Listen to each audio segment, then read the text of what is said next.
രാഷ്ട്രപതി അല്പസമയത്തിനകം തിരുവനന്തപുരത്തേക്ക് എത്തും എന്ന് മനസ്സിലാക്കുന്നു. അതിനിടയിലാണ് ഇവിടെ ക്ലിഫ് ഹൗസിന് മുമ്പിൽ വലിയ പ്രതിഷേധ പരമ്പരകൾ, നാടകീയ സംഭവങ്ങൾ, പോലീസുമായി ഉന്തും തള്ളും, അതിശക്തമായ പ്രതിഷേധത്തിലേക്ക് ആശാ വർക്കേഴ്സ് കടക്കുന്ന സാഹചര്യമുണ്ട്. രാഷ്ട്രപതി എപ്പോഴേക്ക് തലസ്ഥാനത്തേക്ക് എത്തും? രാഷ്ട്രപതി എത്തുന്നതിനിടയിൽ ഇങ്ങനെയൊരു പ്രതിഷേധം പോലീസ് അനുവദിക്കാനുള്ള സാധ്യത അത് എത്രത്തോളമാണ്? അങ്ങനെയെങ്കിൽ വരും മണിക്കൂറുകളിൽ ഒരുപക്ഷെ കൂടുതൽ നടപടികളിലേക്ക് പോലീസ് കടക്കാനുള്ള സാധ്യതയും തള്ളിക്കളയാൻ കഴിയില്ല. രാഷ്ട്രപതി എപ്പോഴേക്കെത്തും അലക്സ്?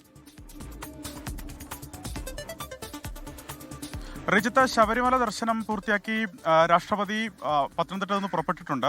ഏതാണ്ട് മനസ്സിലാക്കുന്ന 5 മണിയോടുകൂടിയാണ് അറൈവൽ ടൈം എന്ന് മനസ്സിലാക്കുന്നത്. ഞാൻ നിൽക്കുന്നത് ശംഖുമുഖത്ത് വിമാനത്താവളത്തിലെ ടെക്നിക്കൽ ഏരിയയിലാണ്. ഇവിടെയാണ് വ്യോമസേനയുടെ പ്രത്യേക ഹെലികോപ്റ്ററിൽ രാഷ്ട്രപതി ദ്രൗപദി മുർമു എത്തുന്നത്. അതിനുശേഷം റോഡ് മാർഗം രാജ്ഭവനിലേക്ക് പോകും. ഇതിൽ ശ്രദ്ധിക്കേണ്ട ഒരു കാര്യം റിജിത്ത്, രാവിലെ തന്നെ ഒരു സുരക്ഷാ വീഴ്ച രാഷ്ട്രപതിയുടെ വരവുമായി ബന്ധപ്പെട്ടുണ്ടായി എന്ന് പ്രതിപക്ഷം ആരോപിക്കുന്നുണ്ട്. അത് ഈ പത്തനംതിട്ട കോന്നി പ്രമാടം ഇൻഡോർ സ്റ്റേഡിയത്തിലെ ഹെലിപാഡിലെ കോൺക്രീറ്റ് തറ താഴ്ന്നു പോയതുമായി ബന്ധപ്പെട്ടാണ്.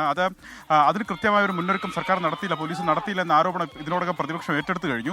ഇനിയൊരു സുരക്ഷാ വീഴ്ച ഉണ്ടാകുന്നതിന് പോലീസ് എന്താണെങ്കിലും അതിനൊരുങ്ങുന്നൊരു നടപടി പോലീസിന്റെ ഭാഗത്തുനിന്ന് ഉണ്ടാകില്ല എന്നുള്ളതാണ് ഏറ്റവും പ്രധാനപ്പെട്ട കാര്യം. രാജ്ഭവനിലേക്ക് രാഷ്ട്രപതി എത്തുന്നതിന് മീറ്ററുകൾക്കപ്പുറമാണ് മുഖ്യമന്ത്രിയുടെ ഔദ്യോഗിക വസതിയായ ക്ലിഫ് ഹൗസ്. അവിടെയാണ് ഇപ്പോൾ ക്രമസമാധാന പ്രശ്നം നിലനിൽക്കുന്നത്. ആശമാരുടെ സമരം മണിക്കൂറുകളായി അവിടെ തുടരുന്നത് അവിടെയാണ്.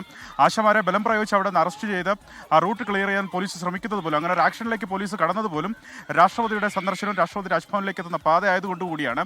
അങ്ങനെ ഒരു സുരക്ഷാ പ്രശ്നം നിലനിൽക്കുന്നുണ്ട്. കർശനമായ പോലീസ് സുരക്ഷയിലും ബന്ദോബസ്തിലുമാണ് തിരുവനന്തപുരം നഗരമാകെ. അതിനാൽ ഒരുപക്ഷെ പോലീസ് കൃത്യമായി തന്നെ അവിടെ ഒരു ആക്ഷൻ സ്വീകരിച്ചേക്കാമെന്നാണ് മനസ്സിലാക്കുന്നത്. എന്താണെങ്കിലും അല്പസമയത്തിനകത്ത് 5 മണിയോടുകൂടി രാഷ്ട്രപതി ഇവിടേക്ക് എത്തും. അതിനുശേഷം രാജ്ഭവനിലേക്ക് പോകും.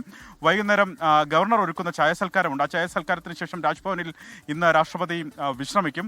തുടർന്ന് നാളെ മറ്റു പരിപാടികളുണ്ട്. രാവിലെ 10:30 രാജ്ഭവൻ അങ്കണത്തിൽ തന്നെ മുൻ രാഷ്ട്രപതി KR നാരായണന്റെ അർദ്ധകായ പ്രതിമ പ്രസിഡന്റ് ദ്രൗപദി മുർമു അനാച്ഛാദനം ചെയ്യും.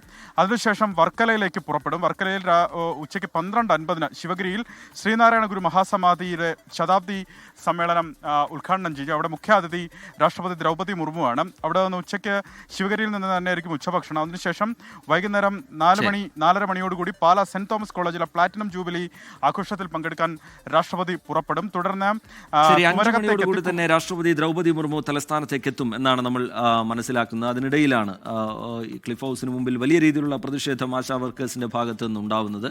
രാഷ്ട്രപതി ഇന്ന് തങ്ങുന്നത് രാജ്ഭവനിലാണ്. രാജ്ഭവന് സമീപത്ത് ക്ലിഫ് ഹൗസിന് മുമ്പിലായി ഇങ്ങനെ ഒരു പ്രതിഷേധ സാഹചര്യം രൂപപ്പെട്ടിരിക്കുന്ന പശ്ചാത്തലത്തിൽ ഈ സമരക്കാരെ നീക്കുക എന്ന നടപടിയിലേക്ക് പോലീസ് കടക്കുന്നുണ്ട്. പക്ഷേ അത് എത്രത്തോളം വിജയം കാണുമെന്ന് പറയാൻ കഴിയില്ല. കാരണം ഉറച്ച നിലപാടിലാണ്. അതിശക്തമായ പ്രതിഷേധവുമായാണ് ആശാ വർക്കേഴ്സ്. അവർ ഉന്നയിച്ചിട്ടുള്ള ആവശ്യങ്ങളിൽ പരിഹാരമില്ലാതെ മുഖ്യമന്ത്രിയുമായി ചർച്ച നടത്തി അതിനൊരു പരിഹാരമുണ്ടാക്കാതെ സമരത്തിൽ നിന്ന് പിന്നോട്ടില്ല, പ്രതിഷേധത്തിൽ നിന്ന് പിന്നോട്ടില്ല എന്ന നിലപാട് അവർ ആവർത്തിച്ച് വ്യക്തമാക്കുന്നുണ്ട്. മേഘ്ന മുരളിയും അലക്സറ മുഹമ്മദും വിശദാംശങ്ങൾ പങ്കുവെക്കുകയായിരുന്നു. ലോകത്തെവിടെയായാലും ഏത് സമയത്തും 24 വാർത്തകളും ഓഗ്മെന്റഡ് റിയാലിറ്റി പാക്കേജുകളും എക്സ്പ്ലെയിനറുകളും വിശദമായി കാണാൻ ഞങ്ങളുടെ യൂട്യൂബ് ചാനൽ നിങ്ങൾക്ക് സബ്സ്ക്രൈബ് ചെയ്യാം.